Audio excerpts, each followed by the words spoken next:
Right, welcome back, guys. This is the Sam2Podcast, episode 8 we're on now. Sam, how are you this week? I am fantastic, really, to be honest. No other way of putting it. How are you? Good, mate. I'm all right. I'm all right until I have to talk about Tottenham in a minute, but that's Well, you that's won't be all all good. right for long then. I won't be all right for long. Never am. But anyway, yes, if you do enjoy our content, guys, please follow us on Spotify at Sam2Podcast. On YouTube, please subscribe to watch full episodes. Follow us on all the TikTok accounts. We've got all four of them going well, especially the cricket one.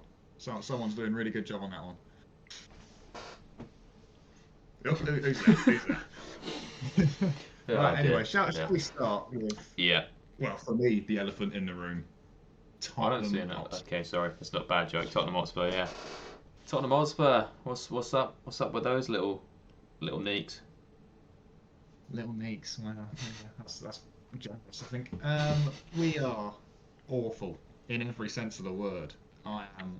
Luckily, I wasn't able to watch the game on Saturday, but I was keeping up to date with all the scores and all the dross that was coming through on commentary, and it sounds like we were awful. And I've watched Match of the Day, as I always do, and we were dreadful. From the highlights, there weren't really highlights for Tottenham. It wasn't very good. Losing at home to West Ham team. It's not even just like West Ham have been good in the past, like 5 years or so. Yeah. This West Ham team is terrible, really, really bad, and we were played off the park at home again. And I will put a lot of blame on Thomas Frank, but it can't all go to Thomas Frank because the players have been dreadful this season. Even some players that have been good in past seasons. Pedro Porro, for example, has been fairly consistent since he came to Tottenham, but this season has been woeful, like really bad. Vicario is another one in goal. Another mistake for the Callum Wilson winner. West Ham, Callum Wilson, they don't even want him. He scored the winner, and they're trying to sell him. And it's that is mental. People who don't even shouldn't even be anywhere near the team are scoring winners against Tottenham. It was the loudest boos I've ever heard at full time. It was incredibly toxic. And then Thomas Frank says after the game that he still thinks we're doing some good things. We're moving in the right direction. That would drive me insane. Like my head would be on Mars if that happened. It tipped me over the edge a little bit. I was, I couldn't believe it, and I couldn't even further believe it that they didn't sack him. They still haven't sacked him. Yeah, I'm really surprised that he survived that game. Yeah, it's ridiculous. We're playing Borussia Dortmund in the Champions League tomorrow at the Tottenham Hotspur Stadium, and I don't see anything but a loss.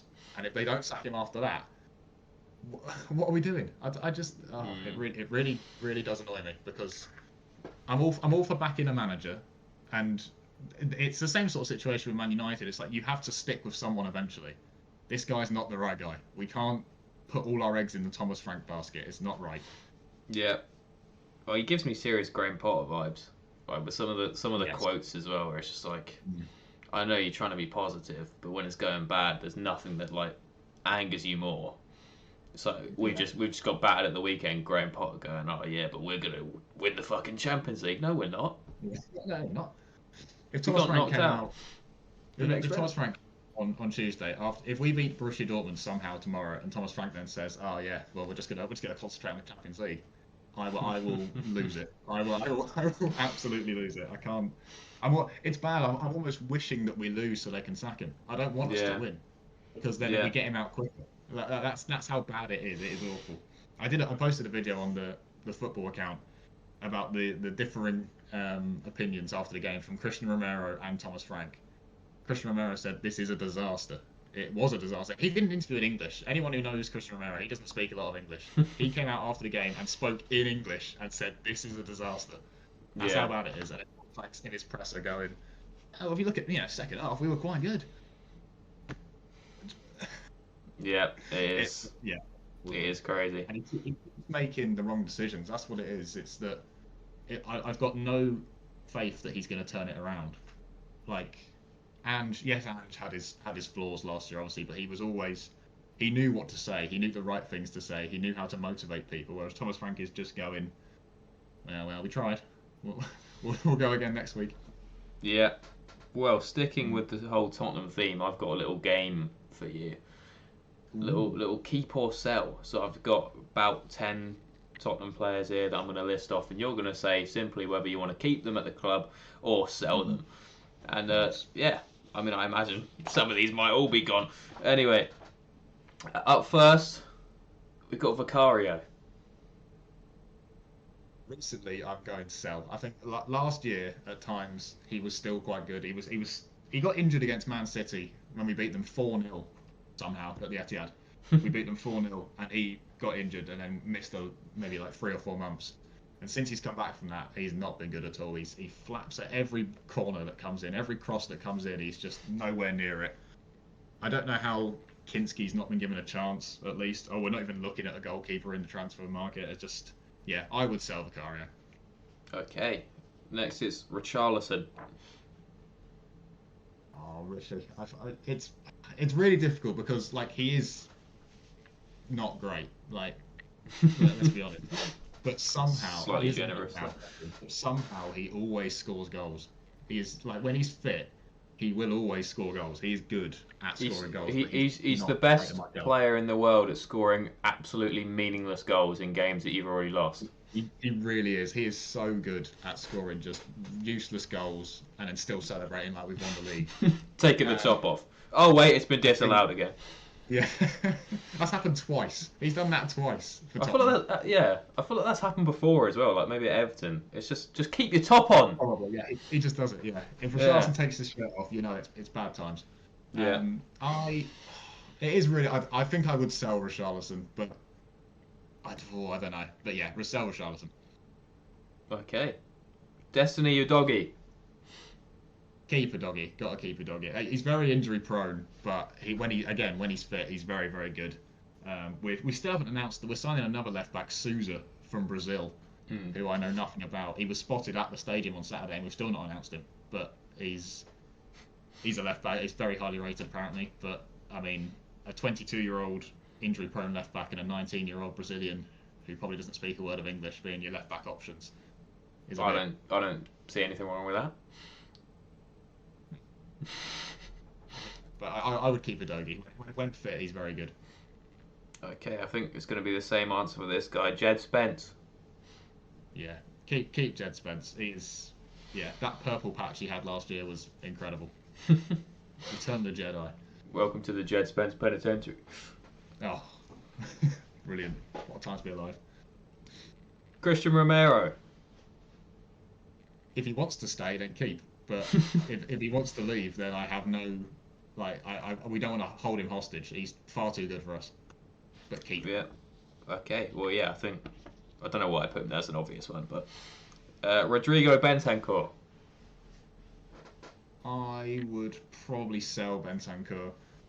Similarly to Vicario, after Bentancur did his ACL for the first time, and then the second time, he's just not been the same player, which isn't really his fault. Like, injuries are awful, but yeah, I would definitely sell. Okay, Matisse Tell. Ooh, interesting. I like what I've seen from Matisse. I don't think he's as good as we all thought he would be when we signed him from Bayern. I think he's all right, but he's not set the world alight. I think. Can I go in the middle and say loan him out somewhere? You can, yeah. I think I'd loan him out somewhere. Just give him some confidence. I think he needs some confidence. He's not really got much at the minute because no one has at Spurs. But yeah. Yeah. One for the Okay. Up next, I have got Pedro Porro. It's been amazing for us at times, but recently he's been terrible. I'd keep Porro. I would keep him.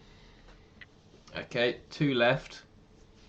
James Maddison is the next one. I know he's not really had a part to play with his injury, but you've got to keep Maddison. He's just, if anything, he's a proper leader. He really gets what it means to be Spurs. I don't know why, because he's from like Coventry, but he seems to really understand what it means to be a Tottenham player, and he's actually since he's been injured, he's turned into a fantastic YouTuber. Have you ever seen his YouTube videos? I've seen a few of his videos. Yeah, I found the one. Really good. Rehab and stuff I found the first rehab one quite interesting. So, it's quite fascinating. So when he retires eventually, he just goes into YouTube. He's good lad, James Maddison. Definitely keep. All right, and finally, the last one. I know maybe what you're going to say, seeing as you have a shirt with his name on it, but it is Sarr. He doesn't get enough opportunities with this manager anyway. And Postecoglou loved him, but Thomas Frank isn't really his biggest fan. But I love Sarr. He's won AFCON yesterday in slightly controversial circumstances. Has he not been playing over there though? No, for some reason he doesn't even come off the bench for them. I don't know why. I feel like he's good. I don't know. Am I just blinded by Tottenham bias? But I think no. So I can see you doing it. You can't get. No. Yeah, I love Sarr. I'd keep him. All right then. There we go. That's Tottenham Hotspur keep or sell. I'm sure when if Chelsea go down the shitter, we can do this eventually, which doesn't seem too far away. I think the Chelsea owners do keep or sell with Chelsea just every week. They just do a yeah, that's true. And they somehow get it wrong as well. Yeah, every time. Yeah, but Speaking of Chelsea, Liam Rosenior, his first Premier League win at the weekend. Lego and clapping seems to be working. What do you think? Yeah, I mean, I just want to say this. First of all, we did not play well at all. Brentford at times looked so threatening. Tosin almost scored an own goal. Love that guy. Bob Sanchez having to make a couple important saves. He had a good game again, which is good after he had a quite shaky performance against Arsenal. But yeah, we weren't very good at all. But we still got the job done, and it's still, it was his first Premier League game in charge, so you don't want to hit the panic button yet.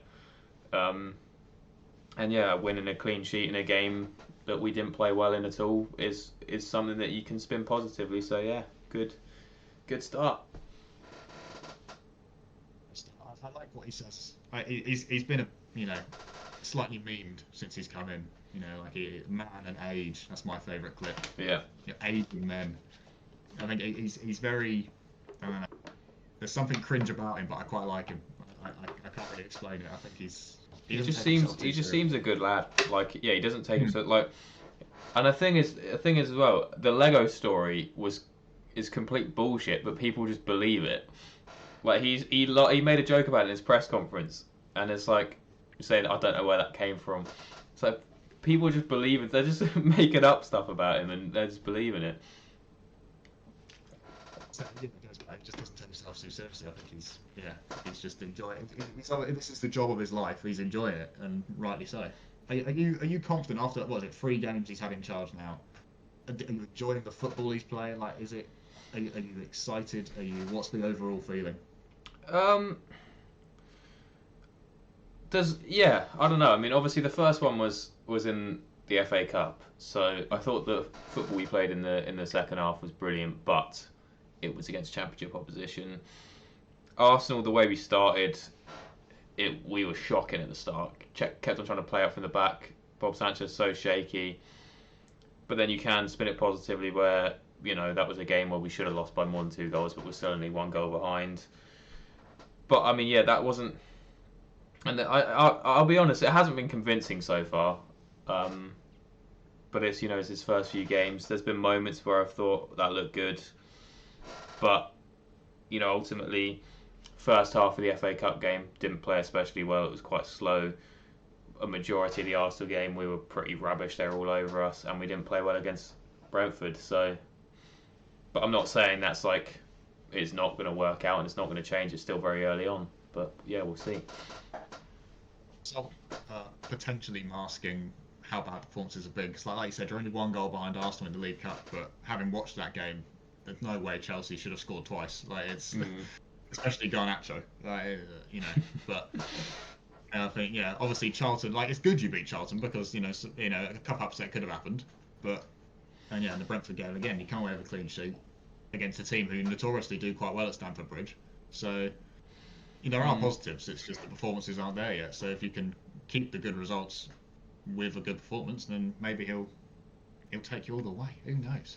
Champions League glory. Well, the 2 times we won it, we changed manager mid-season. There so you go. Number 3's coming. Right, next thing to talk about is another team in shambles that isn't Tottenham Hotspur. I'm very excited. It's Crystal Palace. They have not had a very good week. Mark Gahey is off to Man City. Ollie Glasner leaving at the end of the season, possibly earlier after his little rant after they lost to Sunderland. Where do Palace go from here? Yeah, I think this is sort of a textbook sort of what not to do after having, the best moment of your lives. They obviously won the FA Cup last year, got European qualification because of it. And, I mean, yeah, obviously it feels like it's been a bit downhill since the start of the season, where obviously they had that whole drama where they got kicked out of the Europa League, which, I'm sorry, I can't go. That's bullshit, by the way. That is just... I'm still not on board with the whole... That is the winner of the FA Cup gets Europa League football. End of. Yeah. Anyway. And yeah, so that was sort of like sort of set the tone a little bit, and obviously, they lost Eze start of the season. It looked like Gay was going to go to Liverpool, so that sort of unsettled things a bit. We obviously got reports that Glasner was threatening of walking out if they sold Gay. Then he now is getting sold to Man City. Obviously, as you said, Glasner is leaving, and they're just in a horrible bit of form, and it's crazy how quickly things can change in football, and it's similar things with Bournemouth as well. Like Bournemouth looked really good earlier on, and now if you look at where they are on the table, where are they? They're like 15th, something like that. So it can change quick in football. Last year for Palace, I think. Maybe the whole Europa League Conference League thing did knock them at the start of the year. Maybe, I don't know. Glasner said he was unhappy that Eze left a day before a game, and then they did the same thing with Gurhey. So I think the owners aren't really helping him out, to be honest. They signed Brennan Johnson for, 30 odd million, which I love you, Brennan, but that's not brilliant business, I'd say. It's not really what they need.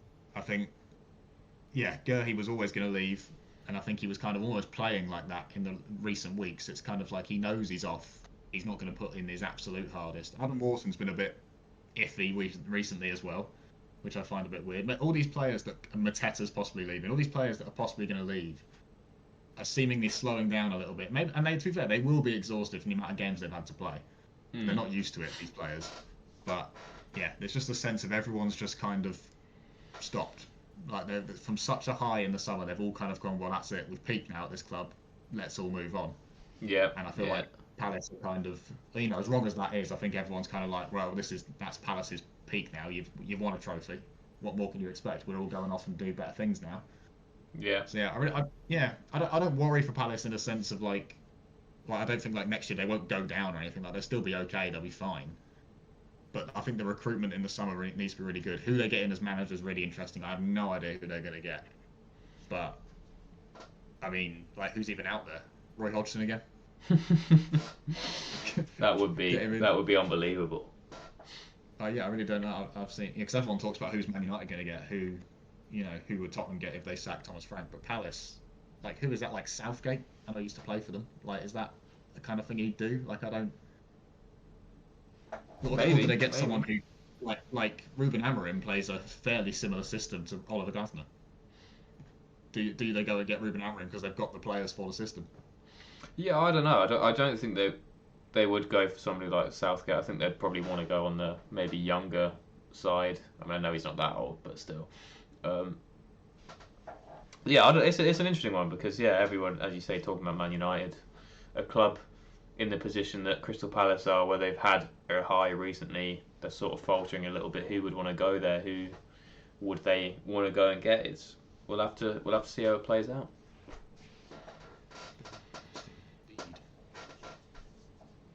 Time for predictions, I think. You could lead us off. This is your segment. Okay. Let's just rip off Garrett. Let's predict the Premier League, man. No, let's not do that. How can I? I could just put your own spin on it. Just be Sammy Baker. What's that? The Premier League script writers want to know how the games are going to go. Okay, let's do this. West Ham versus Sunderland up first. West Ham obviously just beat Tottenham. That doesn't say much because I think my football team back in the day could beat current Tottenham. So I don't see, Sunderland, good little team right now. So I've gone 3-1 Sunderland. I don't see West Ham getting anything out of this game. Yeah, really fair enough. West Ham, I know they beat Spurs, like you said, it's not a lot to go off that, really. West Ham's still terrible. I've gone 2-1 Sunderland. Oh. Okay, Burnley versus Spurs. What do you think is going to happen in this one? This is a proper battle for the ages, this one. If Thomas Frank's in charge, I don't think we win. Genuinely. I just... there's no confidence in that squad at all. We're really bad. Burnley, point at Anfield. Brilliant. So, and Marcus Edwards scores, who he came through Spurs' academy. So I'm sure he will score against us at the weekend. Yeah. I've gone 1-1, and that's realistic. That's exactly what I've gone for as well. How painful is that? Burnley, Scotty Parker. Fulham versus Brighton now. Fulham, I don't know. They've been pretty good recently.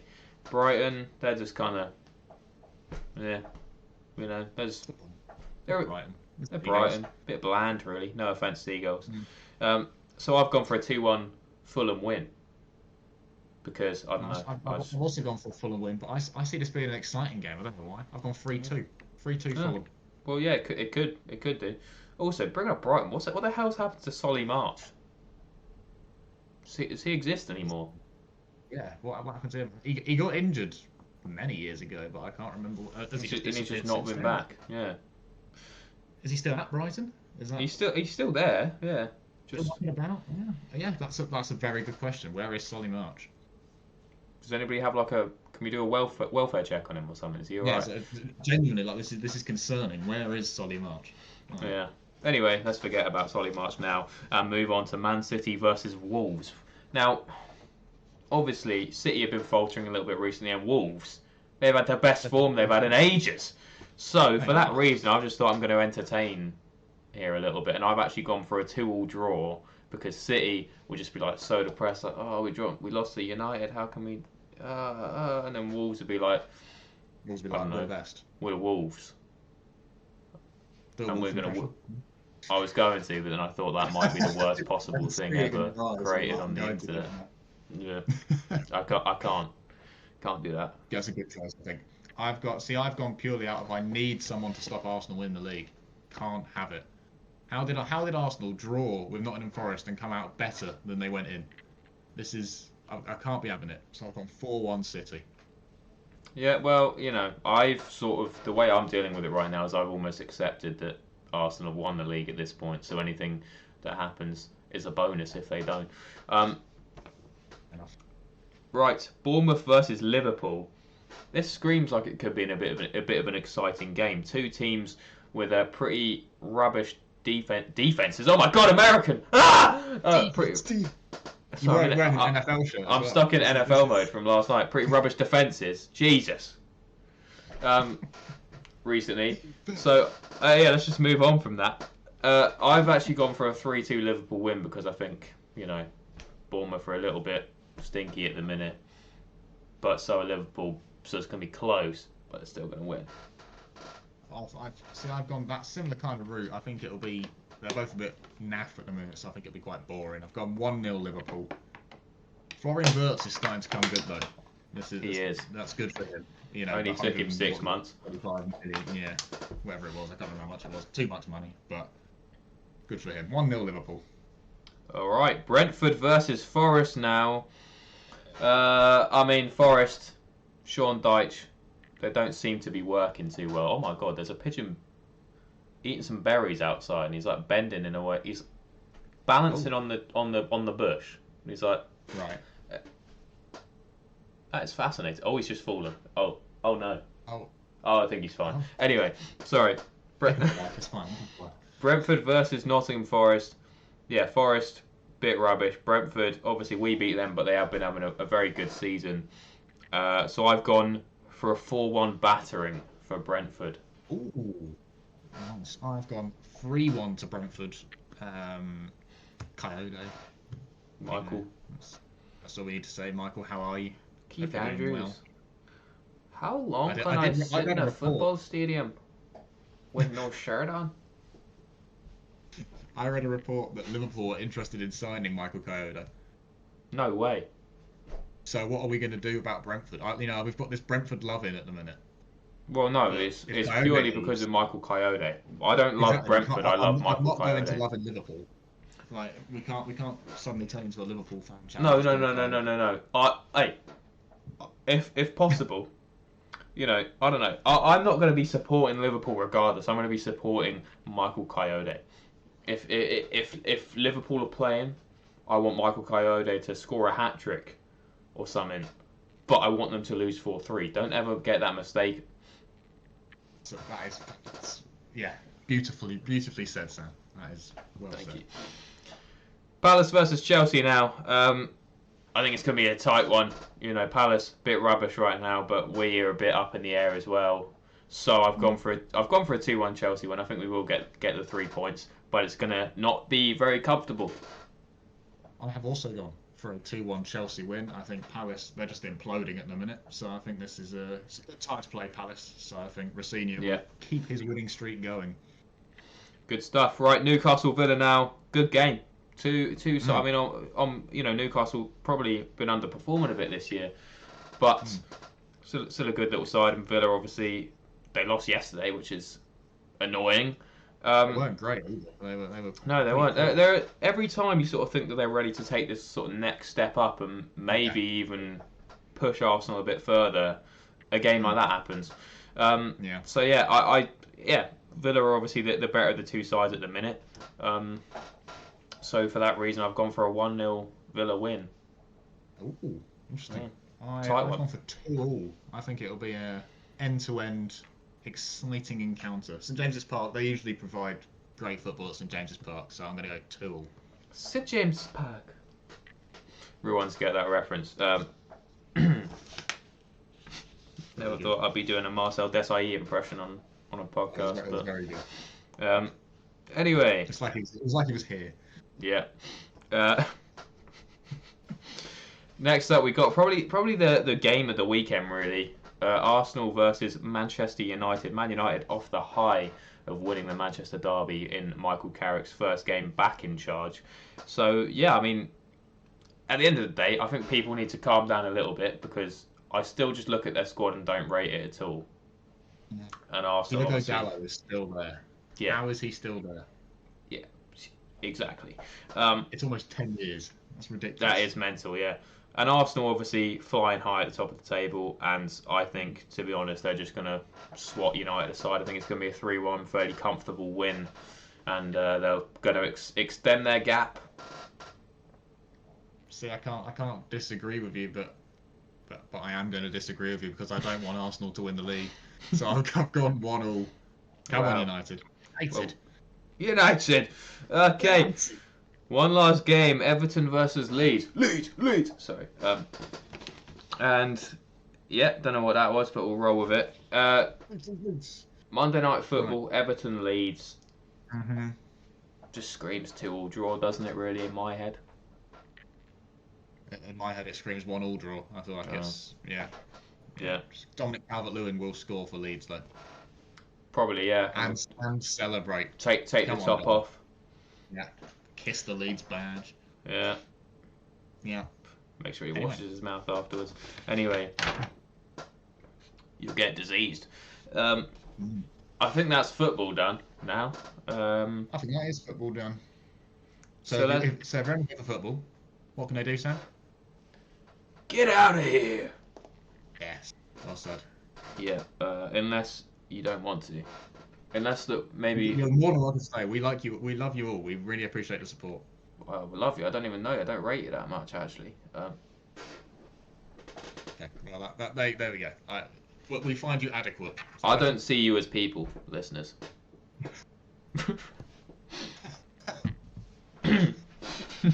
What do you see them as, Sam? What's the alternative? I don't know. Just inferior beings. Okay. We're like the mothership here. Like, yeah. Yeah, okay. District 9. They're like the aliens. Yeah, okay. Anyway, I feel like we should move on from whatever weird stuff's going on. Anyway. Formula 1. So we've had some car launches. We obviously saw the Red Bull. Oh my god. Oh my god. Can we just... I think we need like a whole 15 minutes talking about this Red Bull. I am in love with it. Oh my god, it's amazing. It's so shiny! I know. It is so shiny. Yeah, honestly. It's so shiny. The lighter blue on it as well, the way that they sort of blended with the darker blue on the nose and front wing, and then it's just...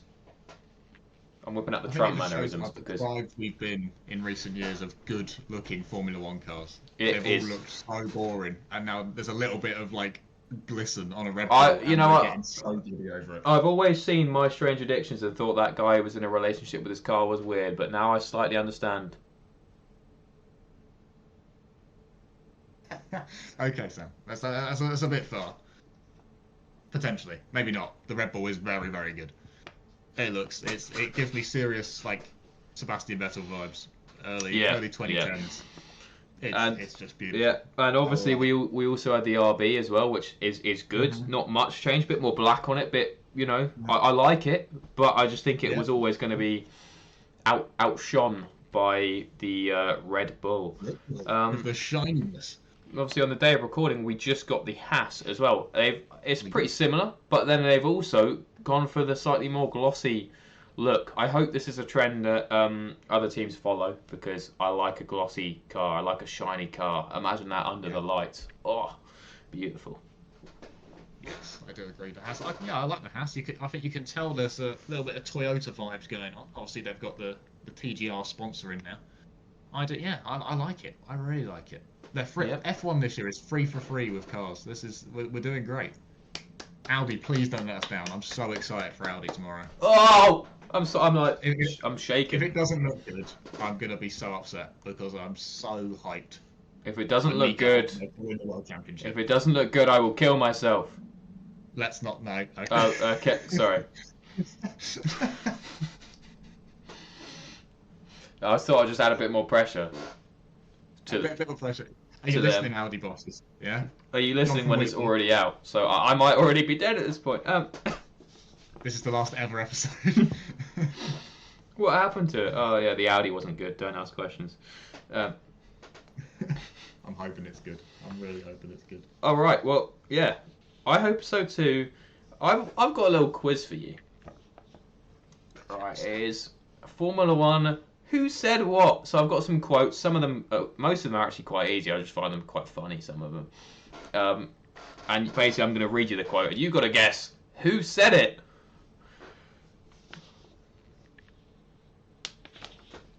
Okay. Up first, we got a pretty notorious one, so you're going to get this. I thought I'd ease you in. If you no longer go for a gap that exists, you're no longer a racing driver. Is Ayrton Senna. Back in the day. That is Ayrton Senna. That is 1 point for you. Right, next. There is something loose between my legs. That is... Oh, God, that is... Why do I... What would... Was it Seb? Was that Seb? It was Seb, yes. There's something loose between my legs, apart from the obvious. I feel like people say that quite a lot. I feel like something of that effect. But yeah, no, that was Seb. Apart from the obvious. Yeah, that was Sebastian Vettel. Next one, another pretty obvious one, I think. But I just wanted to include this. Sometimes you just got to lick the stamp and send it. And Rick. Yeah, I just had to mention it. Because... Yeah. Okay, next up, we have got an absolutely iconic quote. You want to start from the front because it means you have the other 19 drivers starting behind you. Drive to Survive icon Will Buxton, I believe, was the man who. That is Will Buxton. If you didn't know how it worked, that is how the race works. You want to qualify first because it means you're starting first. It is no longer dry. You want to finish the race first because it means that you won the race. It really does. You want to beat the other cars because they are then behind you. Yep, that is true. Next up, right, this is the last one. I've got like a slightly... This is just a light-hearted one. It's a wholesome one. Simple. Okay. I love my job. I love my job. It was not Lando. I mean, to be honest, this is a thing that all of them could have said at some point. But the person who I quoted as saying this It was after the Turkish Grand Prix in 2020. Lewis, then. No, it was after the Turkish Grand Prix qualifying when Lance Stroll got his first pole position in Formula 1. Wow. Notice how I said first, because he will get more. We talk about how Lance Stroll is like amazing in the wet, or like not even like the wet, just kind of like mixed conditions. Yeah. And then dry is terrible. How does that happen? He likes it wet. I guess that's all we can say. The Strolls like it wet. There we go. There's your headline. Okay, that's the end of Formula 1. Who said or what? They were fairly easy, but maybe we can do another rendition of this one day. I've got a little quiz for you. It was to do with as the Haas livery came out literally an hour before this happened. Okay. I just want you to name every single Haas driver there's been. Every single Haas driver. Okay. I think there's been 9. 9. So there's been 9 people who have done at least one race for Haas since they entered Formula 1. Esteban Gutierrez. That's a brilliant first guess. Well done. Come on. I thought he'd be lower down your guesses, but yes, he did. He was in their debut year, 2016. Esteban Gutierrez. Romain Grosjean. Yes, of course. The Phoenix himself. Kevin Magnussen. Yes, pole position in Sao Paulo once. What a man. Yeah, obviously Mick Schumacher. Yep. Ultimate Nepo baby. Nikita Mazepin. Yes. And then Nico Hulkenberg. Of course. Ollie Behrman. Yep, still going, Ollie Behrman. Did Fittipaldi do a race? Yeah, because I remember he was their reserve driver. Yeah. I genuinely forgot when I was doing this list. I forgot that he did 2 races after Grosjean's crash in Bahrain. Fittipaldi did the 2 after, and I genuinely did forget that. That is good knowledge, Sam. Well done. So is that it, or is there one more? Well, I mean, you're missing Ollie Behrman's teammate. Oh, Esteban Ocon, obviously. God, I completely forgot about that. Yeah. You said the other Esteban. You went Gutierrez. I said Esteban Gutierrez, and I got Fittipaldi, but not Ocon, one of their current drivers. I thought you'd forget Fittipaldi because genuinely did. I like to think I know quite a lot about Formula 1. I genuinely forgot this man existed. Yeah, well, I thought there had to be at least like one reserve driver, and then obviously, I mean, Behrman was last year as well, but obviously became a full-time one. But yeah. I thought it was quite a good one because there was a few I was like, oh yeah, forgot about him. But yeah, well done. Very good. Thank you. And Haas, good job on your livery. Well done. Yep. Okay. Well, I think Formula 1 done now. That's Formula 1 done, yeah. All right then. I suppose. Well, I'll take the floor with cricket. The Under-19 World Cup started. England so far at the time of recording 2 from 2. Good start. I think we have a pretty good chance because I think a lot of our players, especially our captain like Thomas Roux, he's already played for the England Lions. They've played. Our players have already played quite a lot of professional cricket, which I think gives an advantage, whereas some of the others haven't, and they're not. Thomas Roux played for the Lions. He's played for Somerset a few times as well. Just having that bit of experience in the men's game in first-class cricket can really help you. T20 World Cup. What is it? It's 50 over. 51 day. Okay. Yeah. That's more. I think I remember you saying Test cricket's that's your thing. You love Test cricket. Oh, Test cricket's the best. Yeah, 100%. Yeah. What's one day? Is one day above T20 in your ranking? It used to be definitely, but there's sort of the culture of one day cricket post 2019 World Cup. I mean, that was just crazy because from the 2015 World Cup when we were so dreadful until 2019 World Cup, it was our clear goal. We want to be the best team in the world at white ball cricket, especially one day cricket, and we were.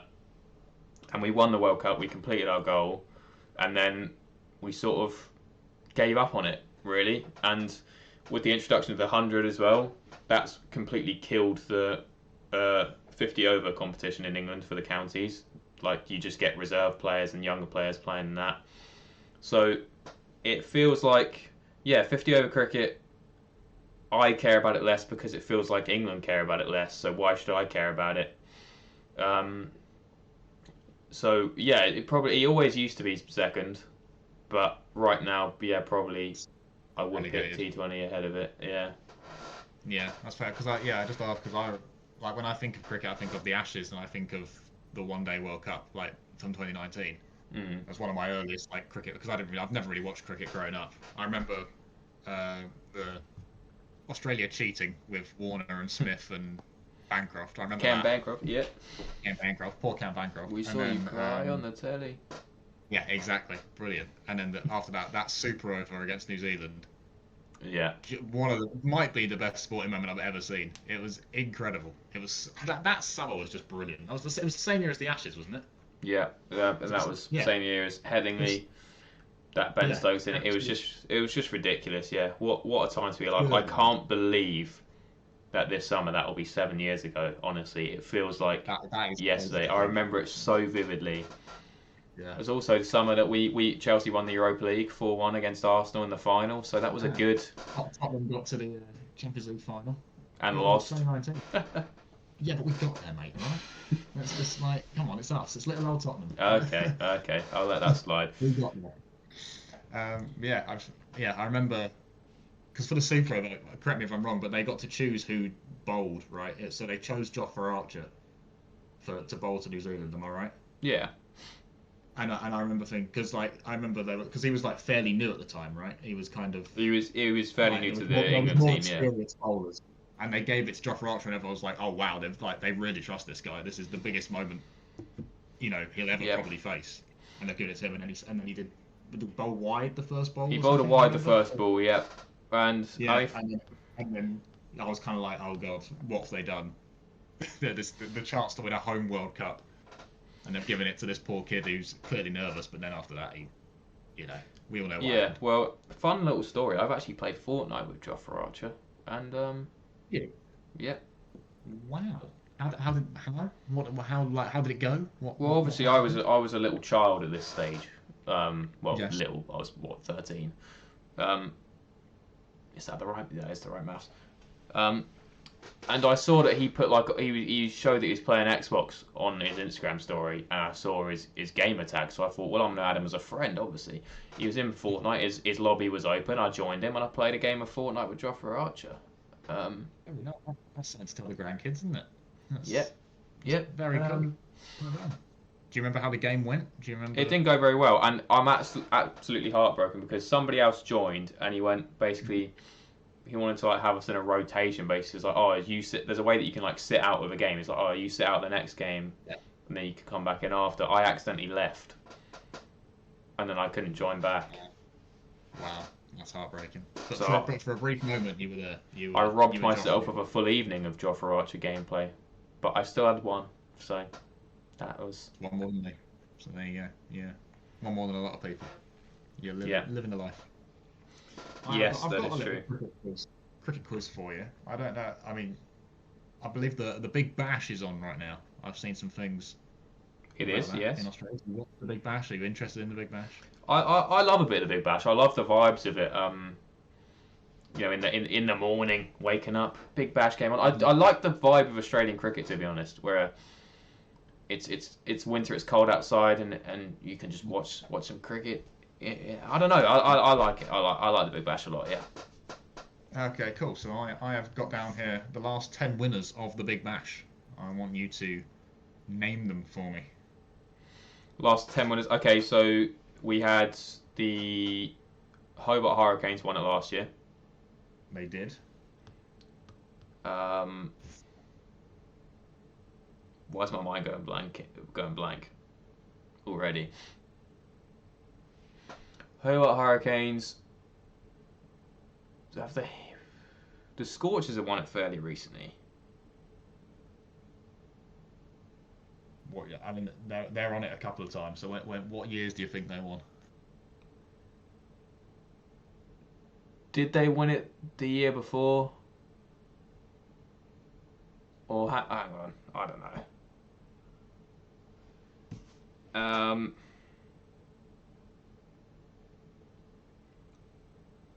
Okay.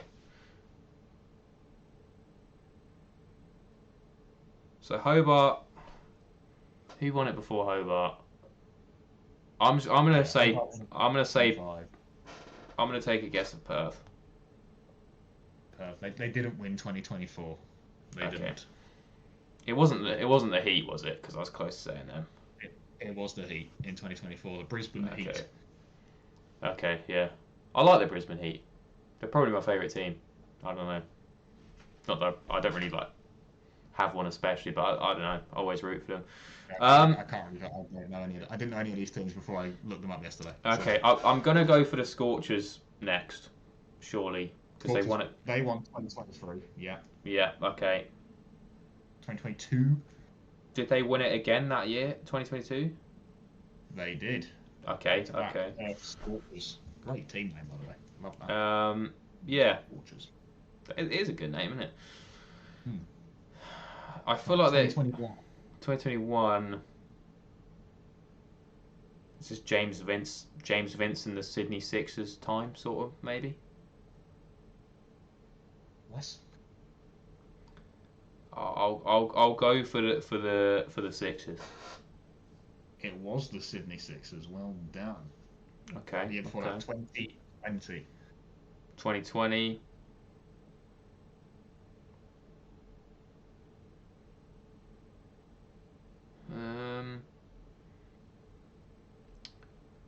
Was it the Renegades?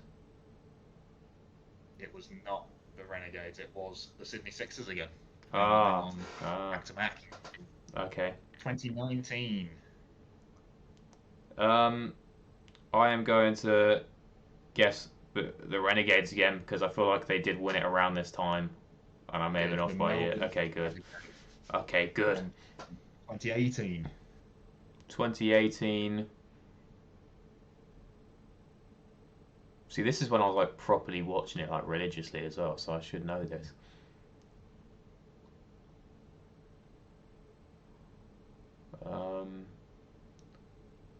Oh wait, was it Adelaide? It was the Adelaide Strikers won in 2018. Good knowledge. Come on. Right, two more. 2017. Who won that? 2017. Little 11-year-old Sam watching the Big Bash. Who was he watching win? Oh, it wasn't the Scorchers again because I feel like they've definitely, since I've been watching, they've won it the most. So I'm gonna say the Perth Scorchers again. You are correct. It was the Perth Scorchers. Well done. And 2016, 10 years ago. 2016. Who won the Big Bash?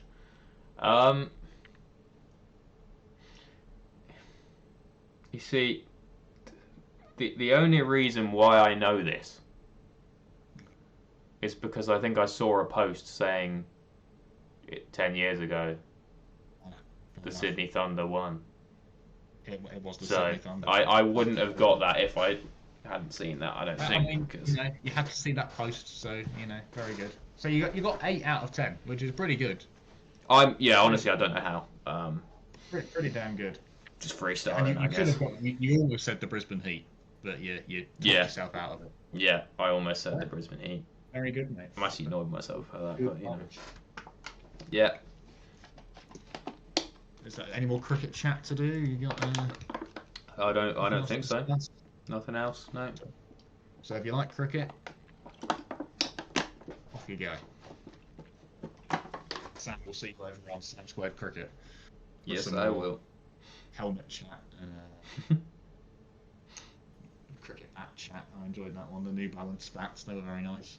Yes, they were. I'm an avid follower of Sam2 Cricket. I really like. I genuinely do learn a lot. Well, thank you. Yeah. Very exciting. Right, let's talk about. I'll take over for darts. The final segment. Love a bit of the darts. The first tournament of the year, the Bahrain Masters on the World Series, happened last week.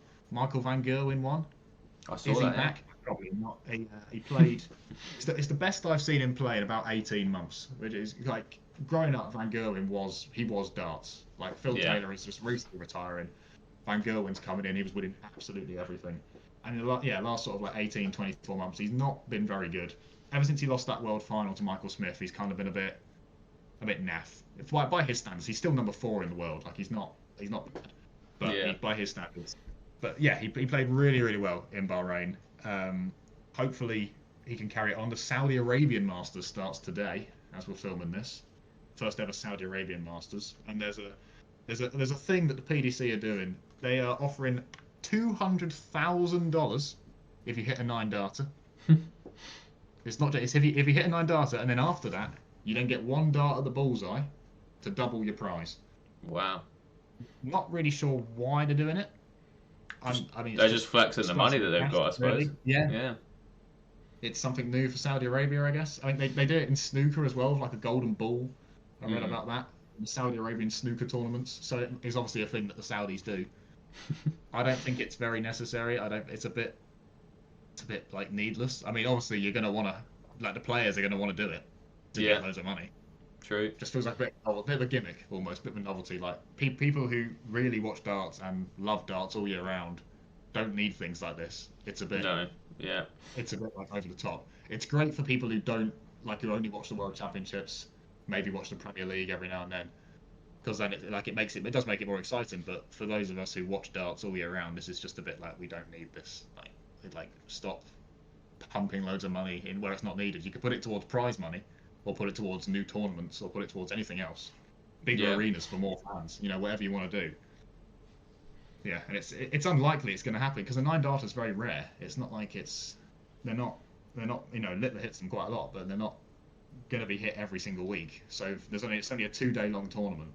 The chances of someone hitting a 9-darter and then hitting a bullseye afterwards, very, very slim. So we'll see if it happens. But yeah, I think darts it's in a good spot right now. There's lots of money obviously being pumped in. Yeah. Very good. The Littler mania is, making people go crazy. I don't think it'll ever stop. Littler mania. He's really going for it. People are still happy when he loses, though. He lost in Bahrain to Gerwyn Price, and everyone was over the moon for some reason, which I think is really harsh. Like it is. He's the best player. People just hate the best players. It's odd. The best thing that happened in Bahrain, though, you might not have seen this, is that all the lights went out. There was a power cut while the players were playing. I think I did see that. Yeah. All the lights went off, and there was just an interruption, and that would only happen in these kind of darts tournaments. The World Series, it's in the other end of the world where they don't really play darts. It was just hilarious. A good job it didn't happen while someone was throwing a dart. It was in between a leg. But I can't imagine being the scorer next to the dartboard. Lights go out and there's a dart coming at you. Yeah, it would have terrified me. But yeah, that's the kind of thing that happens on the World Series. And Luke Littler also played someone called Paul Lim. Do you know anything about Paul Lim? I think I might have seen. Have you posted about him? I might have talked about him a little bit. He is a 71 year old Singaporean man. He's a proper icon. He's been playing darts since the 70s. He is iconic. He played against Luke Littler, and he's playing against him again today. And yeah, it's there's 53-year age gap between the two of them. Wow, that is mental. That's top darts in its entirety. It's literally for everyone. He's a 71-year-old Asian man who's been playing. He was a proper trailblazer for that area of the world. And then this 18-year-old who just acts like it's easy. It's not easy. I've played darts. It's not easy. Last thing to say about darts is I am going to the World Masters in Milton Keynes. Oh, hell yeah. When is it? 1st of February, 2 weeks yesterday. I will be there. I'm very excited, so I will... it's been a few years since I've been. I've been a couple of times, but very excited. I will... You've got to try film some content there. Exactly. I can film some content. I was trying to work out how to do voiceover on my videos because I didn't know how to do that before. So I will try and do that. I will film at the darts and do a little bit of voiceover afterwards, see what happens. Maybe see a 9-darter, that'd be great content. But yeah, very excited about that. Actually going to some darts. Very excited. I think that's everything. Unless you want to talk about the other stuff. Yeah, there's just a couple of things. Obviously, we're into the NFL playoffs now. We're deep into them. We have the championship games set up, where it is the Broncos Patriots, which is an exciting game. That's always an iconic rivalry with That's quite an iconic one, isn't it? Tom Brady and Peyton Manning. And we got the Seahawks versus the Rams. If you want my little prediction, as a guy who's, I don't claim to be entirely knowledgeable about the sport. I have an interest in it. I do watch it. I think it's going to be Seahawks versus the Patriots. That's what I want it to be. I mean, the Broncos, it's such a shame, because they obviously beat the Bills. They beat Josh Allen, and Josh Allen was crying after the game. Broke my heart a little bit. I was okay with the Broncos winning. I probably would have rather Josh Allen won, because I like the guy. But then it's like the Broncos won, and I'm like, that's fine. But then it's been announced now that they didn't even realize this happened in the game. Like, nobody noticed it. The quarterback for the Denver Broncos has broken his ankle and is out for the rest of the playoffs. So it's like they've made it through, but they're missing their quarterback. Lost, yeah. So yeah, I think the Patriots, obviously Drake May, everyone loves him. I think they're gonna win that one. And the Rams, obviously Matthew Stafford he's probably gonna win MVP this year, but I like Sam Darnold, who's the quarterback for the Seahawks. I think he's had a rough go of it. He had to survive 3 years at the New York Jets. So God needs to treat him nicely. He also had a year, I think, at the Panthers when they were pretty rubbish. So, and it's been a great comeback for him. And obviously they had a very impressive win against the 49ers, although the 49ers do have loads of injuries. But yeah, so I think that's my Super Bowl prediction. I think it's going to be Patriots versus Seahawks. And yeah, that's NFL covered. I did also just want to briefly talk about the golf. PGA Tour has kicked off now, which is great. I love the PGA Tour, especially the majors. Again, I am a golf fan. I watch quite a lot of golf, but I'm not like, I don't watch every tournament. But when it gets to the majors, I absolutely love the majors, especially the Masters. So when we're into that, when we have the majors up and running, it's just my favourite time of the year. And we obviously had some big news that Brooks Koepka is back on the PGA Tour. It's always nice to see that. After that, the PGA, they sort of almost invited the likes of John Rahm, of DeChambeau. They went, you can come back now. He's come back. You have a sort of period where you can come back. And they've stayed loyal to Live Golf for now. But I think, Brooks Koepka, obviously, he's one of the golfers of this generation. So him coming back to the PGA Tour is massive. And hopefully others follow in the long term, because I don't have a massive problem with Live Golf, but it's not nice to see it divided. You want to see the best players playing in the tournaments, and they're all there at the majors, but there's other tournaments like the Players, for example, where you don't get the likes of Bryson DeChambeau playing in it, and that's, I think, is a shame. Well, I very much going to think, because he was very outspoken about Live when it was first taken off, and he was like, people who are going, they should you shouldn't be doing it. Stay on the PGA. He was very outspoken. He was never going to go to Live. How's he going to feel letting these people come, like Koepka, like DeChambeau, like Rahm, come back and just walk back in to these tournaments like it's nothing? They haven't left. Obviously, we know why they all left. The money was he's already said that it's good for the game. You want to have players like Brooks Koepka on the tour, because he's one of the best. Maybe he isn't. Currently, he won a major a couple of years ago, but he's been a bit sort of up and down the last few years. But still, he is one of the golfers of this generation. In terms of major titles, he is him and McIlroy are the other two. Really, obviously Scheffler's rapidly rising up there, but Did Scheffler ever go to Live? No. Really, Scotty Scheffler didn't go to Live. I didn't think he did. But that would be a very surprising character reveal if he did, because Scotty Scheffler just seems like an absolutely lovely bloke. He's not motivated by money. He's motivated. He likes playing golf, and I just like. He got criticised for the last. I think it was the Open last year when he got there, because he basically was asked about what it would mean to win it, and he said at the end of the day, it'd be nice, but he basically said something along the lines of, the end of the day, even if he doesn't win, he'll go back. Even if he does win as well, he says when he wins tournaments, it feels nice to begin with, but then he forgets about it right after, because his main priority in his life is his family. And I thought that was a beautiful comment, and it shows that he's a man with his priorities straight. And then he got like rinsed by some people for that, going, "Oh, he doesn't care about golf." It's like, I'm sorry, like this is a man who is unbelievably talented at golf, and they're saying, "Oh, he doesn't care about it." It's like, well, he clearly does, because he dominates golf tournaments, and then he goes and he goes home to his family, and I just think, and that's who he's doing it for. Yeah, I love Scotty Scheffler. I think he's a really, really good lad. I do agree. One more sporting thing to mention: the Australian Open tennis has begun. Yeah. I feel like what you said. I like tennis. I only watch like the major tournaments. I don't look at every single tournament throughout the year. But I watch the Grand Slams. And from what I've seen in previous years, I don't see anything other than a Sinner and Alcaraz final. I don't know if that's changed recently, but can they get to all four major finals this year?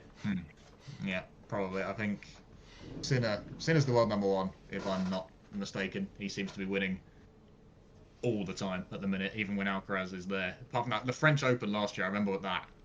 The 5-set thriller that went on for five and a half hours. That was unbelievable watching material. Alcaraz evaded championship points from Sinner and then came back and won it.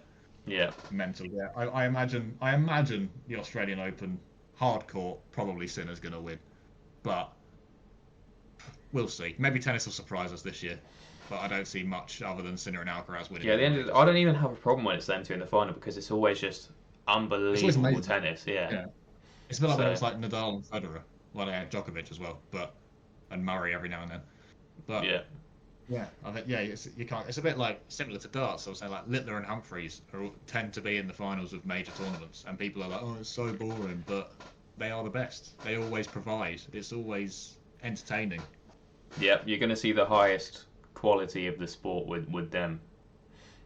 Exactly, I completely agree. I think that is us done. Yeah, I think so too. Thank you very much for listening, everyone. If you're listening on Spotify, and if you're a poor sod watching on YouTube, then well, credit to you, because you've been looking at us for an hour. That's special, that is. Hope you all have a fabulous week. Yeah. See you next week, guys. Oh my God, we did that.